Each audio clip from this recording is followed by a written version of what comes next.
I stared at my phone, reading the text for the third time. The words hadn't changed. Dad, I need you to respect my decision. Claire and I have decided it's best if you don't attend the wedding. She feels uncomfortable with your presence, and I need to put my wife first. Please understand. My wife first.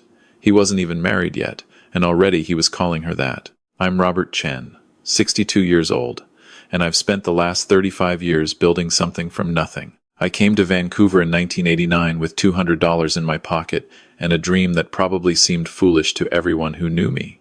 Today, I own 4 restaurants across British Columbia.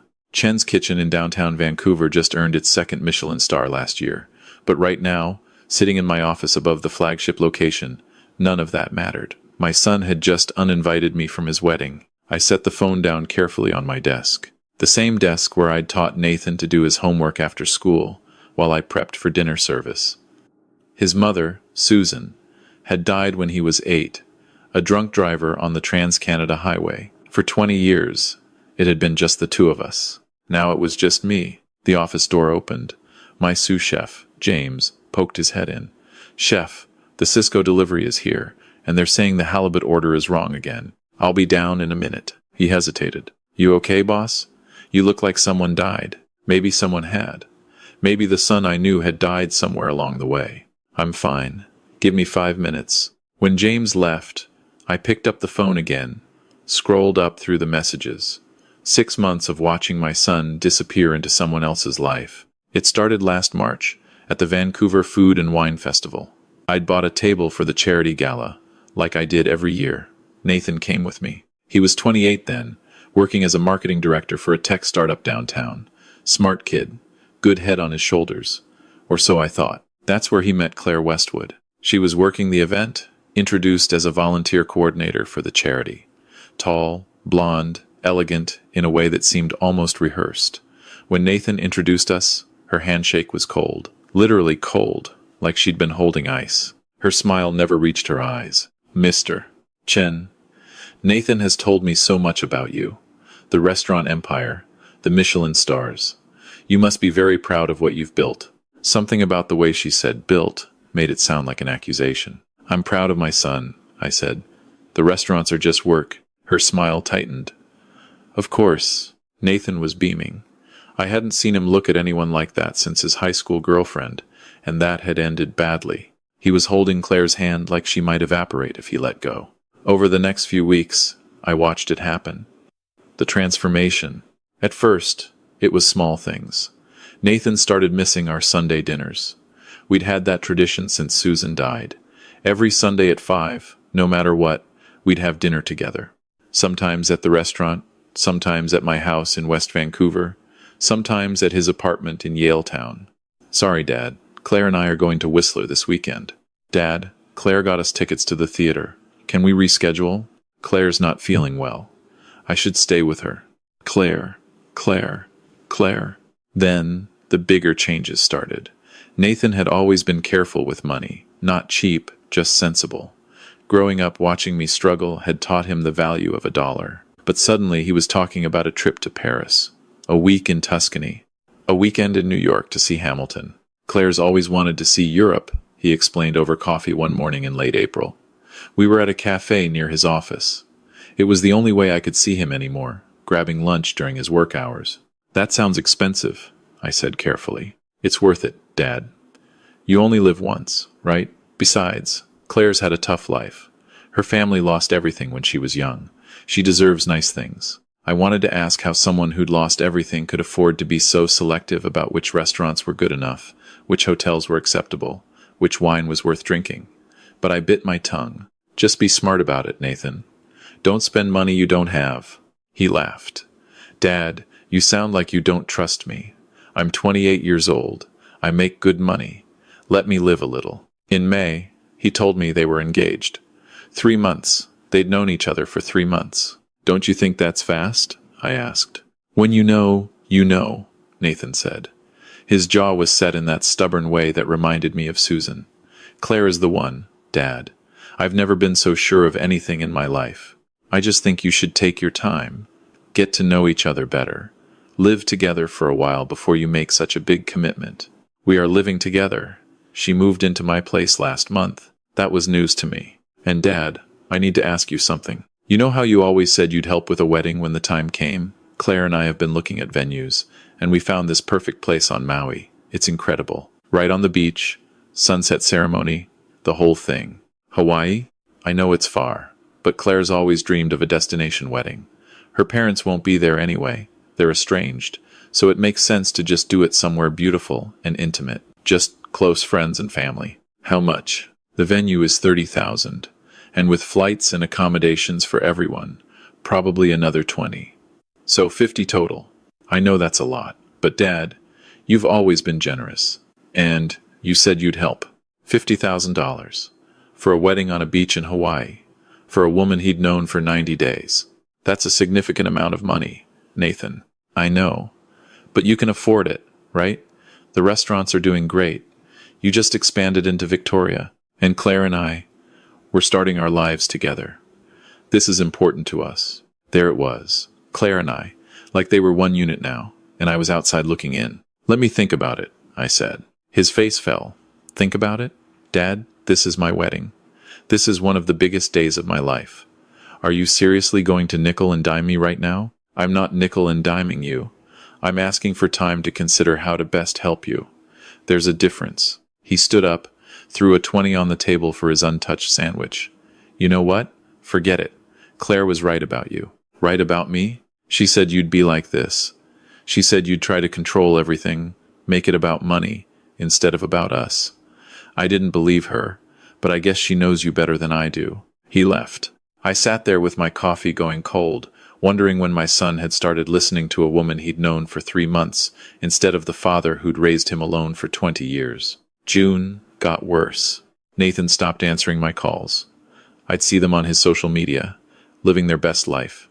Rooftop dinners at expensive restaurants, mine not included. Weekend trips to Seattle, Victoria, even Toronto. Claire's Instagram was full of designer handbags, luxury hotel rooms, champagne brunches. I tried talking to him one more time in early July. I drove to his apartment in Yaletown, hoping to catch him before work. When he answered the door, Claire was behind him in a silk robe, looking annoyed. Dad, you can't just show up like this. You won't return my calls, Nathan. What else am I supposed to do? Maybe take a hint? That hurt more than I expected. Claire stepped forward, placed a hand on Nathan's shoulder. Mr. Chen, I know you're concerned about Nathan, but he's an adult. He can make his own decisions. And frankly, your hovering is putting strain on our relationship. My hovering? I'm his father. Exactly. You're his father, not his keeper. Nathan and I are building a life together, and we need space to do that without constant interference. Interference? I haven't even been to dinner with you two since the engagement. Because every time we see you, you lecture Nathan about money, about rushing things, about me. You've made it very clear you don't approve of our relationship. That's not true. I just think... You think what? That I'm not good enough for your son? That I'm some kind of gold digger? The word hung in the air between us. I hadn't said it, but now that she had, it felt true. I think 3 months isn't long enough to know someone well enough to marry them. We're not asking for your permission, Nathan said quietly. We're getting married in August, Dad. With or without you. August? That's 6 weeks away. We decided not to wait. Claire's dream venue had a cancellation, and we grabbed it. The wedding is August 14th on Maui. We're sending invitations next week. Nathan, please, slow down. Just think about this. I have thought about it. Claire is the best thing that's ever happened to me. She loves me for who I am, not for what I can give her. She doesn't judge me or try to control my choices. She supports my dreams. I support your dreams. No, Dad. You support your vision of my dreams. There's a difference. They closed the door. I stood in that hallway for a long time, listening to the sounds of other people's lives through thin walls. Somewhere a dog barked. Someone was cooking bacon. Normal life continued while mine fell apart. But I'm not a man who gives up easily. You don't build a restaurant empire from a food truck without learning persistence. So I did what any father would do. I tried to understand. I started researching Claire Westwood. It wasn't snooping. Not really. Just due diligence. If my son was going to marry this woman, I should know who she was. Her social media was revealing. Lots of photos, but very few that went back more than a year. No tagged photos with family. No posts about childhood friends. Her employment history on LinkedIn was vague. Independent event coordinator, lifestyle consultant. The kind of job titles that could mean anything or nothing. I called Greg Harrison, my lawyer. We'd gone to UBC together back in the 80s. If anyone could help me navigate this, it was Greg. Robert, you can't investigate your son's fiancée, he said over lunch at Chen's kitchen. That's a recipe for disaster. I'm not investigating. I'm being cautious. Something feels off about this whole situation, Greg. The rushed engagement, the expensive wedding, the way she's isolated him from me. Those are red flags. I'll give you that. But they could also just be a young woman in love who happens to have expensive taste and doesn't get along with her future father-in-law. My gut says there's more to it. Your gut isn't admissible in court. He paused, cutting into his duck breast. But since you're asking, if you're really worried, there are ways to protect your assets. Have you updated your will recently? Not since Susan died. You should. And you might want to consider putting Nathan's inheritance in a trust with certain conditions. It's not unusual for wealthy parents to do that. Like what conditions? Marriage counseling before the wedding. A prenup. Financial disclosure. Hell, you could require them to wait a year before accessing the funds. It's your money, Robert. You get to decide how it's distributed. I thought about that for a long time. A week later, the wedding invitation arrived. Thick cardstock, gold-embossed lettering. Expensive. Very expensive. The kind of invitation that probably cost $20 a piece to print. Mr. Robert Chen cordially invited to the wedding of Nathan Chen and Claire Westwood, August 14th, sunset ceremony, Four Seasons Resort Maui. There was a handwritten note inside from Nathan. His handwriting, but the words felt wrong. Dad, I really hope you can make it. This day means everything to me, and it wouldn't be complete without you there. I know things have been tense, but Claire and I want you to be part of our celebration. Please say you'll come. Love, Nathan. I wanted to believe it was genuine. I wanted to believe my son had written those words himself, that he really wanted me there. But then 2 days later, I got the text that changed everything. Dad, I need you to respect my decision. Claire and I have decided it's best if you don't attend the wedding. She feels uncomfortable with your presence, and I need to put my wife first. Please understand. I called him immediately. He didn't answer. I called again. Voicemail. I sent a text. Nathan, we need to talk. Please call me. Nothing. I sat in my office, looking at that message, feeling something shift inside me. Not anger. Not yet. Something colder. Something calculating. If Nathan was going to push me out of his life, if this woman was going to take my son from me, then I needed to protect what I'd built. For 20 years, I'd worked to create something to leave to Nathan. A legacy. Security. The kind of financial foundation that Susan and I never had. I wasn't going to let some stranger destroy that in 6 months. I called Greg again. I need you to draft some documents. Today, if possible. What kind of documents? I want to change the beneficiary on my life insurance policy. Remove Nathan. Add a charitable trust. I want to update my will. Put Nathan's inheritance in a restricted trust that he can't access until he's 40 or until certain conditions are met. And I want to revoke the power of attorney I gave him last year. Silence on the other end. Then, Robert, are you sure about this? This is pretty drastic. I'm sure. Can you do it? Yes, but you should know, if Nathan finds out, this could permanently damage your relationship. He just uninvited me from his wedding, Greg. I think the damage is already done. All right, give me until end of business today. I'll have everything ready for your signature. I spent the rest of that afternoon in my office, not working, just thinking. About Nathan as a little boy, helping me prep vegetables in that first food truck. About teaching him to ride a bike on the seawall. About the two of us, sitting in the hospital cafeteria after Susan's funeral, both of us too stunned to cry. Where had that boy gone? At 5 o'clock, my phone rang. Nathan. I almost didn't answer. But some part of me, the father part that would always pick up when my child called, made me hit the green button. Dad? His voice sounded strange. Tight. I'm here. Look. About the wedding. Claire and I talked, and we think maybe we were hasty. You should come. But there are some conditions. Conditions? You need to apologize to Claire. for the things you've implied about her. And you need to promise not to cause any drama at the wedding. No lectures about money or rushing things. Just smile and be supportive. And if I don't agree to these conditions, then you're not welcome. Claire's been really hurt by your behavior, Dad. She's been nothing but kind to you, and you've treated her like she's some kind of criminal. I wanted to laugh. Kind? The woman who'd isolated my son from his only parent was kind? Nathan, I need to tell you something. What? I love you. I will always love you. But I won't apologize for looking out for your best interests. My best interests? Dad, I'm an adult. I don't need you to look out for me. Maybe not. But I need to look out for myself. What does that mean? It means I hope you and Claire are very happy together. And I hope I'm wrong about everything. But I'm not going to stand by and watch while you make decisions that could destroy the future you should have. You're talking in riddles.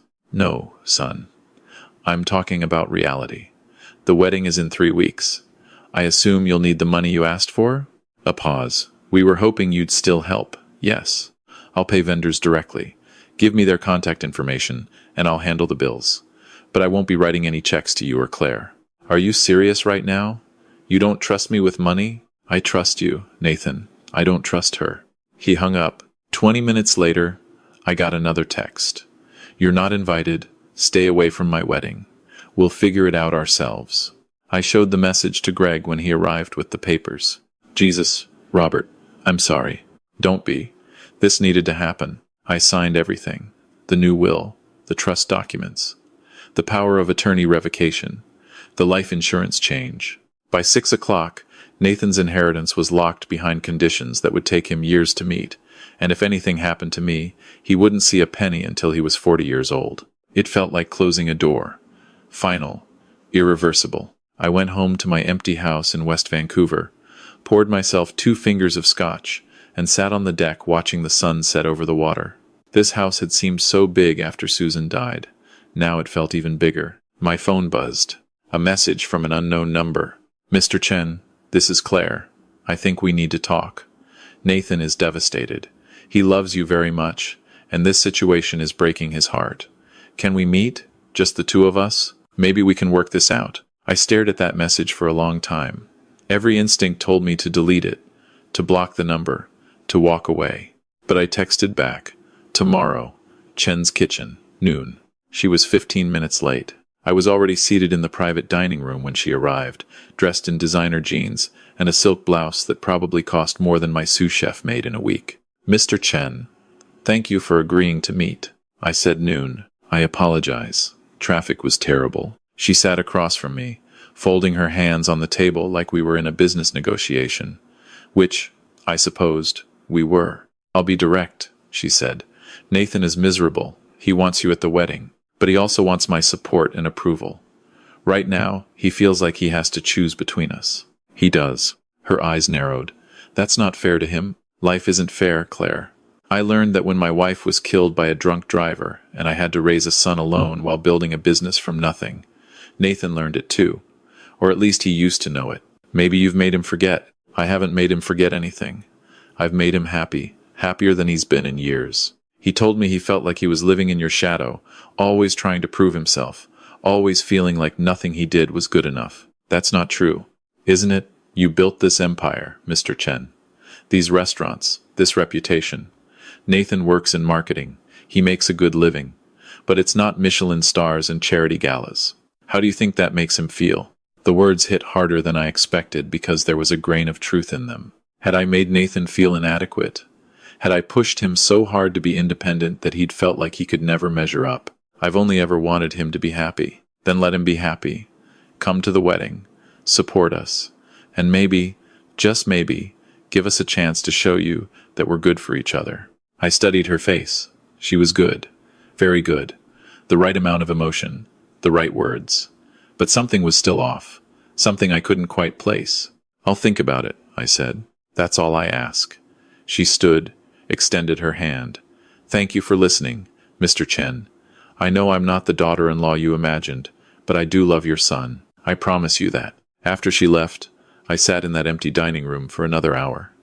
James came in at some point, asked if I wanted lunch. I waved him away. My phone rang. Greg, you're not going to believe this, he said.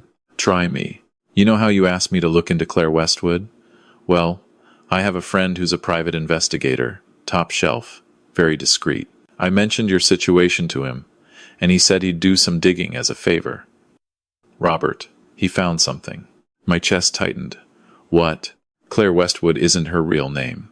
It's a partial alias. Her birth name is Claire Mitchell. Changed it legally about 5 years ago.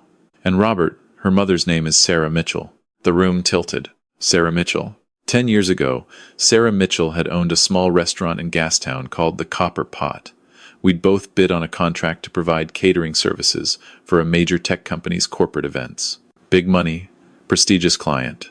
The kind of contract that could make a small restaurant viable or take a successful one to the next level. I got the contract.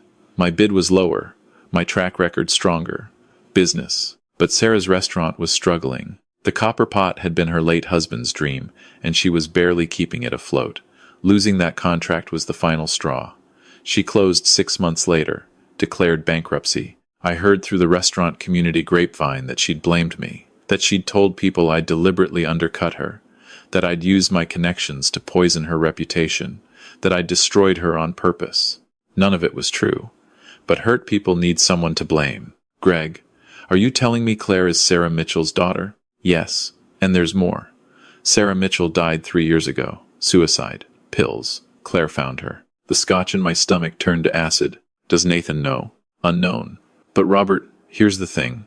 My PI found some additional information. Claire has been married before. Twice, actually.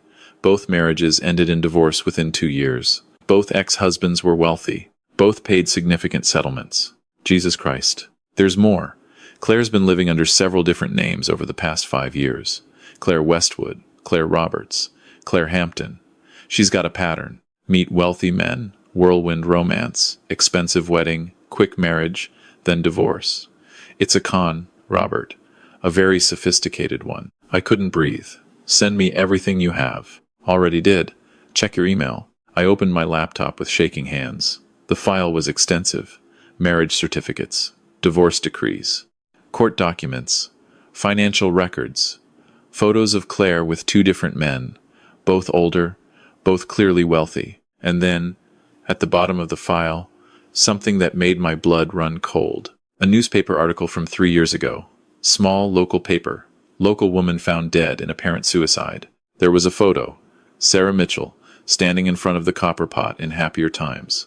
And next to her, a teenage Claire, maybe 17 or 18 years old. The resemblance was striking, but what caught my attention was Claire's expression. Not grief, not even neutral. She was looking at the camera with something that looked like calculation. I forwarded everything to my personal email, then called Nathan. Straight to voicemail. Nathan, it's Dad. I need to talk to you. It's urgent. Please call me back. Then I called Greg. I need to see Nathan in person. Today. Can you help me? What are you going to do? Show him the truth. Robert, be careful. If you go in there throwing accusations around, you could push him further away. He's an adult. He might not believe you. I have to try. I drove to Nathan's apartment in Yaletown. Parked illegally, didn't care. Took the elevator to the 14th floor. Knocked on his door. Claire answered. Her expression shifted from surprise to annoyance in a fraction of a second. Mr. Chen, this isn't a good time. I need to speak to Nathan. He doesn't want to talk to you. Let me hear that from him. She started to close the door. I put my hand on it, not pushing, just holding it open. Claire, or should I say Claire Mitchell? She froze. For just a moment, her mask slipped, and I saw something cold and sharp underneath. I don't know what you're talking about. Yes, you do. Your mother was Sarah Mitchell. The Copper Pot. 10 years ago. Her face went white, then red. Get out. Not until I talk to my son. Nathan, she called over her shoulder. Your father is here, and he's harassing me. Nathan appeared from the bedroom, looking exhausted. Dad, what are you doing? Protecting you. Nathan, I need you to listen to me. I have information about Claire that you need to see. I don't want to hear it. Her real name is Claire Mitchell. Her mother owned a restaurant that competed with mine 10 years ago. Claire has been married twice before, both times to wealthy men. This is a con, Nathan. She's been planning this from the beginning. The words hung in the air like a grenade. Nathan looked at Claire. Is this true? Don't listen to him, Nathan. He's making things up because he can't accept that you love me. Is your real name Claire Mitchell? She hesitated. That hesitation told him everything. Oh my God. Nathan, let me explain. Did your mother own a restaurant? Did she compete with my dad? It's not that simple. Did you change your name? Yes. But, have you been married before? Her silence was answer enough. Nathan sank onto the couch, head in his hands. This whole time, this whole thing, you knew who I was when we met, didn't you? Nathan, answer the question. Yes. Her voice was barely a whisper. I knew who you were. Why? For the first time since I'd met her, Claire looked genuinely emotional. Tears welled in her eyes. Because your father destroyed my mother's life. She lost everything because of him. The restaurant, our home, our future. And when she couldn't take it anymore, she killed herself. I found her, Nathan. I was the one who found her body. So this was revenge? You were going to marry me to get back at my dad? At first, yes. I wanted him to feel what it was like to lose everything. But then I got to know you, and I realized you were nothing like him. You were kind and sweet and genuine, and I thought maybe I could have both. Maybe I could fall in love with you, and still make your father pay for what he did. Make him pay how? She didn't answer. Nathan looked at me. Dad? I pulled up the documents on my phone. She's done this before, son. Twice. Married wealthy men. Lived expensively for a year or two. Then divorced them for significant settlements. I think the plan was to marry you, get access to your inheritance, then take you for everything you're worth. That's not true. Claire was crying now. I love you, Nathan. I do. Maybe it started as revenge, but it became real.